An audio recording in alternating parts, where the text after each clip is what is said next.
আসসালামু আলাইকুম। স্বাগত জানাচ্ছি আরো একটি নতুন টিউটোরিয়ালে। আজকের টিউটোরিয়ালে আমরা বিগত 50তম বিসিএস এর আরো একটি নতুন কোশ্চেন নিয়ে আলোচনা করব। স্ক্রিনে আপনারা যে কোশ্চেনটি দেখতে পাচ্ছেন, এপিকালচার কোন বিষয় নিয়ে আলোচনা করে? আমাদের অপশন সমূহ হচ্ছে গুটি পোকা এবং রেশম, মৌমাছি এবং মধু, মৎস্য চাষ নাকি তামাক চাষ। তো আমরা যদি একটু খেয়াল করি যে রেশম চাষকে ইংরেজিতে যেটাকে বলা হয় সেরিকালচার, রেশম চাষ মানে হচ্ছে সেরিকালচার। আর মৌমাছি চাষ যেটাকে বলা হয় এপিকালচার, মৎস্য চাষ যেটাকে বলা হয় পিসিকালচার, আর তামাক চাষ যেটাকে বলা হয় টোবাকো ফার্মিং বা টোবাকো কাল্টিভেশন।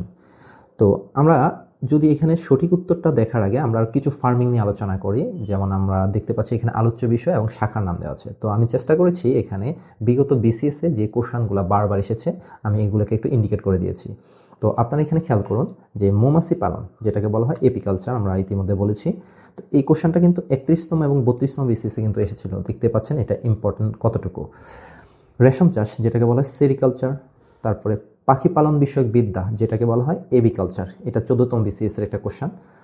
আর চিংড়ি চাষ বা চিংড়ি চাষ বিষয়ক যে বিজ্ঞান এটাকে বলা হয় পর্ন কালচার, চিংড়ি চাষ বিষয়ক যে বিজ্ঞান।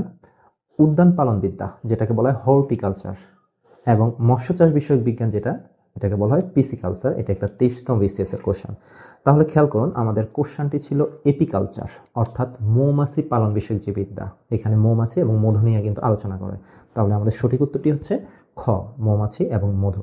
তো আশা করি আপনারা এই প্রশ্নটির উত্তরটি পেয়েছেন, এবং সাথে সাথে আপনারা যে কিছু আমরা আলোচনা করেছি যে মৌমাছি, রেশম, এগুলো একটু দেখে নেবেন। তাহলে যে কোনো কম্পিটিটিভ এক্সামে কিন্তু আপনারা এখান থেকে সহজে উত্তর করতে পারবেন।